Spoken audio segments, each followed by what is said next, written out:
Hello everyone, कैसे हो सभी? बढ़िया ही होंगे।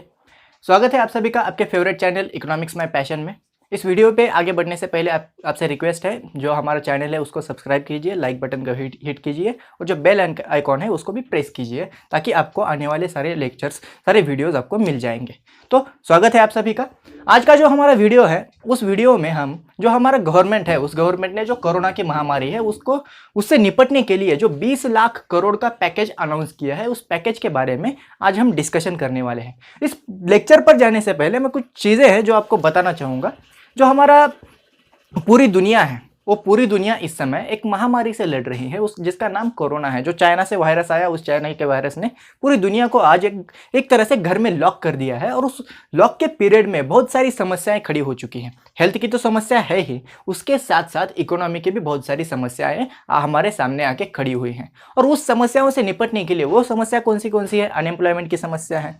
जो कंपनीज है वो कंपनीज बंद कर रही है, उसकी वजह से अनएम्प्लॉयमेंट है, प्रोडक्शन स्टॉप हो चुका है, किसी तरीके की इकोनॉमिक एक्टिविटी नहीं है, लोग अपने अपने घरों में कैद है, डिमांड नहीं है, सप्लाई नहीं है। उन सारी चीज़ों से निपटने के लिए जो गवर्नमेंट है, उस गवर्नमेंट ने, जो हमारी गवर्नमेंट ने, पूरी दुनिया की गवर्नमेंट ने कुछ ना कुछ पैकेजेस अनाउंस किए हैं। उस पैकेजेस को हम आज एक डिटेल की तौर पे देखने वाले हैं। जिस तरह से बाकी सारे देशों ने पैकेजेस अनाउंस किए हैं, उसी तरह से हमारे गवर्नमेंट ने भी 20 लाख करोड़ का एक बड़ा पैकेज अनाउंस किया है। और उस पैकेज में किस तरह से पैसा आपको दिया जाएगा, इस सभी के बारे में डिस्कशन किया हुआ है। तो हम ये सारी चीज़ों को वन बाय वन करके डिस्कशन करेंगे। इस पूरे पैकेज पे जाने से पहले कुछ चीजें हैं जो आपको समझनी चाहिए, मतलब कुछ इकोनॉमिक टर्म्स है, उस टर्म्स को आपको समझ लेना चाहिए। जो है फर्स्ट जो टर्म है वो है इकोनॉमिक स्टिम्युलस। इकोनॉमिक स्टिम्युलस का मतलब क्या होता है? आर्थिक प्रोत्साहन इसको कहा जाता है। ओके, आर्थिक प्रोत्साहन का मतलब क्या होता है? अगर इकोनॉमी में रिसेशन है, डिप्रेशन है, इकोनॉमी में कोई तरह से प्रोडक्शन की एक्टिविटी नहीं है, डिमांड कम है, इन सारी सिचुएशन में गवर्नमेंट क्या करती है? उठा के पैसा दे देती है। और वो पैसा जो लोगों के पास जाएगा, फिर उनकी डिमांड बढ़ेगी, उस चीज को इकोनॉमिक स्टिम्युलस कहा जाता है। देन लिक्विडिटी का मतलब क्या होता है? जो हमारे बैंक्स है, उन बैंकों के पास, जो हमारा आरबीआई है, वो आरबीआई ज्यादा पैसा देगा और जो ज्यादा पैसा है वो बैंक्स क्या करेंगे? आगे बिजनेस को बढ़ाने के लिए ज्यादा पैसा देंगे। उसको लिक्विडिटी कहा जाता है, इसको तरलता कहते हैं। देन लोन गारंटी का मतलब क्या होता है? अगर कोई बिजनेसमैन है, उसको लोन चाहिए लेकिन उसके पास कोई गारंटी नहीं है, तो वो क्या करेगा? गवर्नमेंट के पास जाएगा और गवर्नमेंट क्या कहेगा? आप पैसे ले जाओ बैंकों से, अगर आप वो पैसा डूब जाता है तो उस पैसे की गारंटी हम लेते हैं, और इस चीज को लोन गारंटी कहा जाता है। देन दो पॉलिसी हमारे पास है, दो अलग अलग इंस्टीट्यूशन है, एक हमारा गवर्नमेंट और दूसरा हमारा आरबीआई। ओके, गवर्नमेंट जो है वो एक पॉलिसी अनाउंस करता है, हर साल बजट अनाउंस होता है गवर्नमेंट का। उस बजट में कितना इनकम आएगा और किस तरह से उसको एक्सपेंडिचर मतलब स्पेंड किया जाएगा, इन सारी चीजों के बारे में उसमें डिस्कशन होता है और उसको फिस्कल पॉलिसी कहा जाता है। और दूसरी पॉलिसी है मॉनेटरी पॉलिसी का मतलब क्या होता है? जो हमारा आरबीआई है, वो आरबीआई उसके पास जो इंस्ट्रूमेंट्स है, उस इंस्ट्रूमेंट्स को इस्तेमाल करके जो हमारी इकोनॉमी है उसमें से जो पैसा है, वो पैसे का कंट्रोल करने का काम आरबीआई करता है और उस पॉलिसी को मॉनेटरी पॉलिसी कहा जाता है। और जीडीपी, हमारी जो कंट्री की ग्रोथ रेट है, वो ग्रोथ रेट जीडीपी के अनुसार काउंट की जाती है। जीडीपी का मतलब होता है ग्रॉस डोमेस्टिक प्रोडक्ट, स्थूल घरेलू उत्पाद, जिसको हिंदी में कहा जाता है। ओके, उसमें क्या होता है? जो हमारी पूरी इकोनॉमी है, उस इकोनॉमी में जितनी सारी वस्तुओं और सेवाओं का उत्पादन हुआ है उसमें काउंट किया जाता है। तो इन सारी चीजों को आपको ध्यान में रखना होगा। Economic stimulus, liquidity, loan guarantee, fiscal policy, monetary policy and GDP, इन सारी चीजों को लेकर हम आगे बढ़ेंगे। किस तरह से पैकेज अनाउंस किया है? अब हम आते हैं, जो पूरी कंट्री है, पूरी दुनिया है, उस पूरी दुनिया में जो कुछ इंपॉर्टेंट देश है, उन इंपॉर्टेंट देशों में कितना पैसा मार्केट में डाला है उसको हम पहले देख लेते हैं। पहले आएगा USA, United states of America, जो दुनिया की सबसे बड़ी इकोनॉमी है। और उस सबसे बड़ी इकोनॉमी में अपने जीडीपी का 10.71% इतना जो अमाउंट है वो इकोनॉमिक स्टिम्युलस के तौर पे दिया हुआ है। यहाँ पे अंडरस्टैंड करना जरूरी है, इकोनॉमिक स्टिम्युलस मतलब सरकार क्या करेगी? अपनी जेब से पैसा निकाल के लोगों के ऊपर खर्च करेगी, उसको इकोनॉमिक स्टिम्युलस कहा जाता है। देन फ्रांस की जो इकोनॉमी है, उस इकोनॉमी, वो भी बड़ी इकोनॉमी है, और उस फ्रांस ने 11.38% का एक पैकेज अनाउंस किया है। देन यूके, इंग्लैंड जिसको हम कहते हैं, उसने भी 15.27% का पैकेज अनाउंस किया है। देन जर्मनी, सबसे बड़ा पैकेज जिसका देखने को मिलता है 20.97% का इकोनॉमी का पैकेज उन्होंने दिया हुआ है। जापान ने 10% दिया है। और इन सारी चीज़ों को, इन सारे कंट्रीज को देखते हुए अगर हम इंडिया के पैकेज के बारे में देखेंगे तो हमारे कंट्री ने भी 10% ऑफ जीडीपी, मतलब जो हमारा जीडीपी है उसका 10% हिस्सा ये जो पैकेज है उस पैकेज में दिया हुआ है। वो 10% ऑफ जीडीपी होता कितना है, तो अकॉर्डिंगली वो होगा 20 लाख करोड़। और ये पैकेज थोड़ा सा आगे है, 20,90,000 करोड़ का पैकेज है। तो हम कह सकते हैं हमारा जो गवर्नमेंट है उसने जो बाकी की सारी कंट्रीज है उसकी तुलना में भी एक अच्छा पैकेज दिया हुआ है। ओके, ये सारी चीजों के बारे में देखते हुए, लेकिन इसमें अगर हम आगे जाएंगे, थोड़ा सा डीपली इसमें जाएंगे, तो हमें समझ में आएगा ये पैकेज में दिया क्या है। ओके, तो एक एक करके चीजों को देख लेते हैं, उसके बाद में हम जो एक्चुअल पैकेज है, मतलब गवर्नमेंट की जेब से कितना पैसा जाएगा उसमें देख लेते हैं, उस पैकेज में क्या नहीं है, क्या होना चाहिए था, इन सब चीजों के बारे में हम आगे देखेंगे। पहले देखेंगे जो 20 लाख करोड़ गवर्नमेंट ने बताया, अमाउंट तो बड़ी थी। जिस दिन प्राइम मिनिस्टर ने इसको अनाउंस किया उसके अगले दिन हर जो न्यूज़पेपर है उस न्यूज़पेपर में या फिर हर मीडिया चैनल में एक ही चीज थी, वो थी 20 लाख करोड़ का पैकेज। मतलब ये पैकेज तो बहुत बड़ा है। जो हमारा बजट है उस बजट के अनुसार अगर हम देखने जाएंगे तो 50-60% से भी आगे पैकेज निकल जाता है। तो ये पैकेज तो बहुत बड़ा था। जिस दिन हमारा जो फाइनेंस मिनिस्टर है उस फाइनेंस मिनिस्टर ने ये पैकेज अनाउंस करना स्टार्ट किया, उससे हमें रियलिटी का पता चलने लगा। उसमें क्या था, सबसे पहले जो 8 लाख करोड़ रुपए की लिक्विडिटी, अगेन ये वर्ड आ गया यहाँ पे लिक्विडिटी। ये जो लिक्विडिटी है मतलब आरबीआई पैसा देगी, ये पैसा गवर्नमेंट नहीं देगी। तो यहाँ पे क्या हुआ, दो अलग इंस्टीट्यूट है, एक गवर्नमेंट है और एक आरबीआई है। जो पैसा आरबीआई ने मार्केट में दिया, वो पैसा मार्केट में दिया, इसका मतलब ये नहीं कि लोगों को पास सीधा पैसा चला गया, वो पैसा सिर्फ बैंकों के पास चला गया। और गवर्नमेंट ने क्या कहा, ये जो 8 लाख रुपए हैं जो आरबीआई ने दिए हुए वो भी हमने इस पैकेज में ऐड कर लिए हैं। देन उसके बाद एक जो सबसे पहले जब हमारा लॉकडाउन हुआ उसके 2-3 दिन बाद हमारे जो फाइनेंस मिनिस्टर है उस फाइनेंस मिनिस्टर ने 1.7 लाख करोड़ का एक पैकेज अनाउंस किया था। उसमें गरीबों के खाते में 500-500 रुपए, जो उसके बाद जो किसान है उसके खाते में 2-2 हज़ार रुपए। ये जो स्कीम थी वो 500-500 रुपए की तो स्कीम नहीं थी, लेकिन जो 2,000 रुपए किसान के खाते में डालने हैं वो स्कीम पुरानी थी। वो उस स्कीम का इस पैकेज से कोई लेना देना नहीं है, क्योंकि वो स्कीम पहले ही अनाउंस हो चुकी थी। फिर भी फाइनेंस मिनिस्टर ने क्या किया, उस स्कीम को भी और जो 1.7 लाख करोड़ है उस 1.7 लाख करोड़ को भी इस पैकेज में अनाउंस कर लिया। देन उसके बाद 3 लाख करोड़ का लोन दिया जाएगा। अब ये पैकेज, ये जो इकोनॉमिक स्टिम्युलस है और जो लिक्विडिटी है उसमें से डिफरेंस यहाँ पे देखने को मिलता है। ओके, ये जो 3 लाख करोड़ है ये इकोनॉमिक स्टिम्युलस नहीं है, मतलब ये पैसा सरकार अपनी जेब से उठा के नहीं देगी। ओके, क्या करेगी सरकार, जो लोन गारंटी है 3 लाख करोड़ का लोन तो बिजनेसेस को मिलेगा, लेकिन वो क्या होगा, सिर्फ लोन होगा। वो पैसा हाथों से नहीं दिया जाएगा, वो लोन के तौर पे दिया जाएगा और वो कभी ना कभी जो बिजनेसमैन है उनको वापस करना पड़ेगा। तो हम इसको इकोनॉमिक पैकेज नहीं बोल सकते, हम इसको क्या बोल सकते हैं, तो हम इसको लोन बोल सकते हैं। अगर कोई गरीब आपके पास आता है, अगर हम एग्जाम्पल लेंगे, कोई गरीब अगर आपके पास आता है और आपसे कहता है मैं आज भूखा हूं, मुझे कुछ खाने के लिए दे दो। अगर आपने उस समय 1,000 रुपए अपनी जेब से निकाले और उसको बोल दिया ये पैसे ले ले, आज खा ले, जब तेरे पास इनकम आएगी तो वो पैसा मुझे वापस कर देना। इसी तरह से गवर्नमेंट ने किया है। गवर्नमेंट ने क्या किया, आज ये पैसा तू ले जा, लेकिन उसके बाद में ये पैसा तुझे इंटरेस्ट के साथ चुकाना पड़ेगा। तो इसको हम पैकेज में कैलकुलेट नहीं कर सकते। उसके बाद जो पावर कंपनीज है उस पावर कंपनीज को 90,000 करोड़ रुपीस वो भी लोन के तौर पे दिया गया, मतलब गवर्नमेंट ने अपनी जेब से ये भी पैसा खर्च नहीं किया है। देन उसके पास जो फार्मर्स है उस फार्मर्स को भी 2 लाख करोड़ का लोन ही दिया जाएगा, मतलब ये भी पैसा पैकेज में नहीं काउंट किया जाएगा। उसके बाद स्ट्रीट वेंडर्स मतलब जो हमारे छोटे छोटे ठेले वाले वगैरह होते हैं उनको पैसा देने के लिए गवर्नमेंट ने क्या किया, 5,000 करोड़ का एक फंड निकाल दिया। तो ये पैसा गवर्नमेंट की जेब से जाएगा, लेकिन वो भी बाद में जाएगा। तो 5,000 करोड़ ये जो पैसा है ये छोटे छोटे जो बिजनेसमैन है, छोटे बिजनेसमैन नहीं कह सकते हम उनको, स्ट्रीट वेंडर जो ठेले वाले हैं उनको देने के लिए गवर्नमेंट ने दिया है। लेकिन उनकी पावर जो लोन लेने की है वो लोन लेने की पावर नहीं है। अगर वो बैंकों के पास जाएंगे बैंक उनको पैसा नहीं देगा। तो इसमें से कितना एक्सपेंडिचर होगा इस पे भी एक सवालिया निशान है। देन उसके बाद जो माइग्रेंट्स हैं उस माइग्रेंट्स को देने के लिए गवर्नमेंट ने क्या किया, फूड ग्रेन्स है वो फूड ग्रेन्स देने के लिए 3,500 करोड़ रुपए गवर्नमेंट ने निकाली। ये पैसा गवर्नमेंट की जेब से जाएगा। देन टीडीएस रिडक्शन, ये तो सबसे इंटरेस्टिंग पॉइंट है। गवर्नमेंट क्या बोल रहा है, टीडीएस रिडक्शन कर रहा है।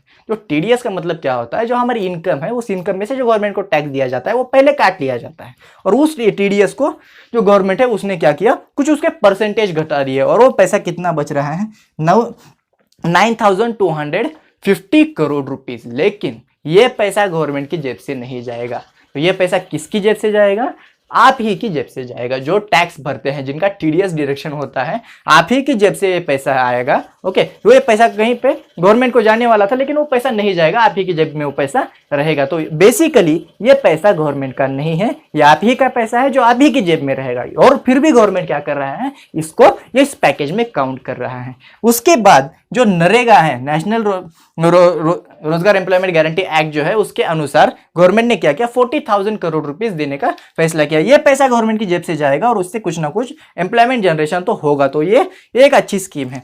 अगर हम पूरे पैकेज के बारे में देखेंगे, सरकार ने क्या किया है, पैसा उठा के नहीं दिया है, तो उसने सरकार ने क्या किया, पैसा नहीं देते हुए लोन दिया है। ओके, तो ये लोन कितना है, ये बहुत सारा लोन, यहाँ पे जो हमने आप फिगर्स देखी, ये सारा लोन है। मतलब ये पैसा गवर्नमेंट की जेब से जाने वाला नहीं है, 1 रुपया भी गवर्नमेंट की जेब से नहीं जाएगा। तो एक्चुअल पैकेज कितना है, गवर्नमेंट कितना एक्सपेंडिचर करने वाली है, यहाँ पे हम देख लेते हैं। ओके, एक्चुअल पैकेज के अगर हम देखेंगे, कुछ इंस्टीट्यूट्स है, उस इंस्टीट्यूट्स ने कुछ एस्टिमेट किया है। एस्टिमेट मतलब उन्होंने अंदाजा लगाया है गवर्नमेंट की जेब से कितना पैसा जाएगा। तो ये अंदाजा ऐसा है, 1.5 लाख करोड़ टू 3 लाख करोड़ रुपीस, इतना ही पैसा गवर्नमेंट की जेब से जाएगा। 20 लाख करोड़ का जो पैकेज बताया गया था, ये पैकेज 20 लाख करोड़ का नहीं है। वो पैकेज कितना होगा, तो बार्कलेज जो है, वो बार्कलेज एजेंसी के अनुसार ये पैकेज होने वाला है 1.5 लाख करोड़ रुपीस का। देन केयर रेटिंग्स, ये भी एक अच्छी संस्था है, उसके अनुसार ये पैकेज होने वाला है 2.73 लाख करोड़, मतलब अराउंड 3 लाख करोड़ रुपीस। और जो HSBC है, उसके अनुसार ये होगा 1% ऑफ जीडीपी, मतलब 2 लाख करोड़ रुपीस। ओके, जो गवर्नमेंट ने बताया था 20 लाख करोड़ रुपीस, अनाउंस किया 20.9 लाख करोड़ रुपीस, लेकिन जो एक्चुअल एक्सपेंडिचर होने वाला है वो ज्यादा से ज्यादा 3 लाख करोड़ का होगा। उसके आगे पैसा गवर्नमेंट का जाने वाला नहीं है। तो इसको हम कोई पैकेज के तौर पे नहीं देख सकते। अब कुछ चीजें हैं जो इस पैकेज में आनी चाहिए थी, लेकिन वो चीजें इस पैकेज में आई नहीं है। अगर हम देखेंगे, जो अमेरिका है, यूनाइटेड स्टेट्स ऑफ अमेरिका है, और जो बाकी सारी जो हमने यहाँ पे कंट्रीज देखी, उस कंट्रीज ने अनाउंसमेंट क्या किया है और हमारी कंट्री ने उसमें क्या नहीं किया है, अगर हम उसका एस्टिमेट करेंगे तो कुछ चीजें हमें देखने को मिलती है। सबसे पहले हम लेंगे America, United states of America, जो एक बहुत बड़ी इकोनॉमी है। उस अमेरिका ने जब ये लॉकडाउन हुआ, उसी समय पैकेज अनाउंस किया। मार्च के महीने में उन्होंने पैकेज अनाउंस किया था, और उस पैकेज में उन्होंने क्या क्या किया, सबसे पहले हम इन चीजों को देख लेते हैं। Direct payment, okay, direct payment उन्होंने क्या किया, जो उसके एम्प्लॉयज है, मतलब जो उनके पीपल है, उनको डायरेक्ट पेमेंट देने का उन्होंने फैसला किया। जो भी होगा वो पैसा सीधा दे देंगे। उसके बाद उन्होंने क्या किया, जो हॉस्पिटल है उसको, हॉस्पिटल को भी ज्यादा पैसा दे दिया। अनएम्प्लॉयमेंट अलाउंस, अनएम्प्लॉयमेंट अलाउंस का मतलब क्या होता है, अगर किसी समय में, साल में आप अनएम्प्लॉयड रहते हैं, तो अमेरिका में एक ऐसी चीज है, वहां पे आप रजिस्ट्रेशन कर सकते हो, और अगर आप अनएम्प्लॉयड है तो गवर्नमेंट आपको कुछ ना कुछ पैसा देगी। और उस पैसा देते हुए गवर्नमेंट ने क्या किया, वो अनएम्प्लॉयमेंट अलाउंस तो दिया, उसके साथ साथ $600 पर वीक का भी पैसा उन्होंने देने की वहां पे कोशिश की है। देन उसके बाद कोई एक कंट्री है ब्रिटेन। ब्रिटेन ने जो क्या किया, उसके फाइनेंस मिनिस्टर रिची सुनक, और उन्होंने क्या किया, देखो यहाँ पे सबसे इंपॉर्टेंट चीज, जो एम्प्लॉयज की सैलरी है, उस एम्प्लॉयज की सैलरी का 80% हिस्सा, 80% हिस्सा जो है गवर्नमेंट देगी, और गवर्नमेंट दे भी रही है। हमारे यहाँ पे ऐसा कुछ अनाउंसमेंट नहीं किया है, ना ही कुछ दिया गया है। देन जो स्पेन है, उस स्पेन ने क्या किया, जो अनएम्प्लॉयड लोग हैं उनको उनके उस पर ऊपर स्पेंड करने के लिए 1.7 मिलियन यूरोज का उन्होंने एक पैकेज अनाउंस किया। ओके, तो उन्होंने भी बहुत बड़ा पैकेज अनाउंस किया, और जो लोग हैं, लोगों के हाथों में सीधा पैसा दिया। हमारे यहाँ पे ऐसा कुछ नहीं हुआ है।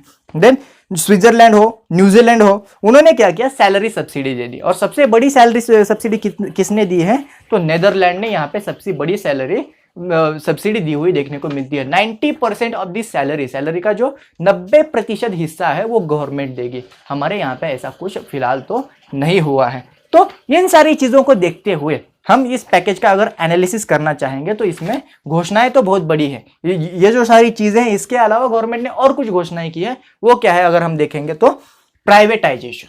ओके, इस समय प्राइवेटाइजेशन का और कोविड के पैकेज का, कोरोना के पैकेज का कोई भी संबंध होता हुआ हमें देखने को नहीं मिलता है। वो एटलीस्ट वो शॉर्ट टर्म में तो नहीं है, लॉन्ग टर्म में शायद होगा, उसका कुछ ना कुछ होगा। प्राइवेटाइजेशन अच्छा बुरा वो इंप्लीमेंटेशन पे डिपेंड करता है, लेकिन जो अनाउंसमेंट गवर्नमेंट ने रिलीफ पैकेज के तौर पे की थी प्राइवेटाइजेशन की, उसको यहाँ पे कुछ लेना देना नहीं है। क्या किया हमारे गवर्नमेंट ने? डिफेंस सेक्टर का प्राइवेटाइजेशन करने की कोशिश की है, देन जो हमारा कोल सेक्टर है उसका प्राइवेटाइजेशन करने की कोशिश की है। ये सारी जो चीजें हैं ये पॉलिसी मेकिंग है। ये पॉलिसी बाद में भी हो सकती थी, पहले भी हो सकती थी, इस समय उसको अनाउंस करने की जरूरत नहीं थी, फिर भी अनाउंसमेंट के तौर पे उन्होंने इसमें किया हुआ हमें देखने को मिलता है। तो सबसे पहले हमारी जो इकोनॉमी है उसका अगर हम स्ट्रक्चर देखेंगे, हमारे यहाँ पे बहुत ज़्यादा मजदूर सबसे ज़्यादा देखने को मिलते हैं, मतलब हम उसको अनऑर्गेनाइज्ड सेक्टर बोलते हैं। उस अनऑर्गेनाइज्ड सेक्टर में जो लोग हैं उनको किसी तरह की इनकम गारंटी नहीं है, उनको किसी तरह की सोशल सिक्योरिटी नहीं है।